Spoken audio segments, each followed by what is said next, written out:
Vinicius junior. পেলে নেইমারের দেশের এই 22 বছরের ছেলেটা পায়ে বল পেলেই বিপক্ষের ঘাম ছুটিয়ে দেয়। কিন্তু তাতে কি, রিয়াল মাদ্রিদে খেলা ভিনিসিয়াস জুনিয়রের গায়ের রং কালো যে, সেই কারণেই স্টেডিয়ামে বসে থাকা 50,000 দর্শক ভিনিসিয়াস তোর মৃত্যু চাই বলে অনবরত স্লোগান দিতে থাকে। কখনো আবার তাকে বাঁদর বলে ডেকে ওঠে হাজার হাজার দর্শক। আবার অনেকে এক ধাপ এগিয়ে ভিনিসিয়াসের দিকে ছুঁড়ে দেয় কলা। ব্রাজিলের বস্তিতে আধপেটা খেয়ে খেলতে নিঃসন্দেহে কষ্ট হতো ভিনির, কিন্তু 50,000 লোক তারস্বরে ভিনি একটা বাঁদর বলে চেঁচিয়ে যাচ্ছে, এই কষ্টের সঙ্গে কোনো কিছুরই তুলনা চলে না। বছরের পর বছর ধরে চলে আসা এই অন্যায় আর সহ্য করে থাকতে পারেননি 22 বছরের ব্রাজিলিয়ান।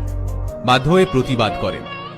আর কি অবাক কাণ্ড, বর্ণবিদ্বেষী মন্তব্যের বিরোধিতা করার জন্য তাকেই লাল কার্ড দেখিয়ে মাঠ ছাড়া করলেন রেফারি। কাঁদতে কাঁদতে মাঠ থেকে বেরিয়ে যেতে হলো 22 বছরের বাচ্চা ছেলেটাকে। এই ঘটনার পর প্রতিবাদে ফেটে পড়ে সমগ্র ফুটবল বিশ্ব। ভিনিসিয়াসকে সমর্থন জানিয়ে এগিয়ে আসেন নেইমার, এমবাপে, ক্যাসামিরো, এমনকি রিয়াল মাদ্রিদের চিরপ্রতিদ্বন্দ্বী বার্সেলোনায় খেলা রাফিনহার মতো ফুটবলাররা। এদিকে ব্রাজিলের প্রেসিডেন্ট স্বয়ং জানিয়ে দিয়েছেন, ভিনিসিয়াসের বিরুদ্ধে কোনো বর্ণবিদ্বেষী মন্তব্য দেখতে পেলেই কড়া ব্যবস্থা নেবে ব্রাজিলের সরকার। ঠিক কি কারণে একজন 22 বছরের ব্রাজিলিয়ানের জন্য সারা পৃথিবী তোলপাড়, আসুন আজকে সেই কাহিনী জেনে নিই। ব্রাজিলের সাও গাঞ্জালো বস্তি। স্কুলে যাওয়া তো দূরের কথা, ছোট ছোট বাচ্চারা এখানে রাস্তায় দাঁড়িয়ে মাদক বিক্রি করে। প্রয়োজন পড়লে বন্দুক বের করতেও ভয় পায় না এই বাচ্চারা।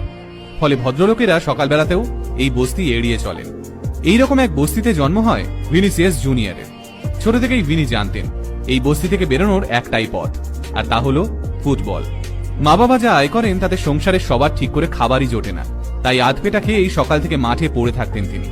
ফুটবল খেলতে নামলে নিজের থেকে বড় বড় ছেলেদের নাকে দড়ি দিয়ে ঘোরানোর অভ্যেস ছিল ভিনির। বিপক্ষ দলের প্লেয়াররা বিরক্ত হয়ে বলতো, এ ছেলে মানুষ না, এর ওপর দানব ভর করেছে। আবার অনেকে বলে উঠত, ভিনিসিয়াসের 4টে ফুসফুস আছে। এই আশ্চর্য প্রতিভার দরুন খুব স্বাভাবিকভাবেই রিয়াল মাদ্রিদের নেক নজরে পড়ে যান ভিনি। রিয়াল মাদ্রিদের ম্যানেজমেন্ট বুঝতে পারে এ ছেলে লম্বা রেসে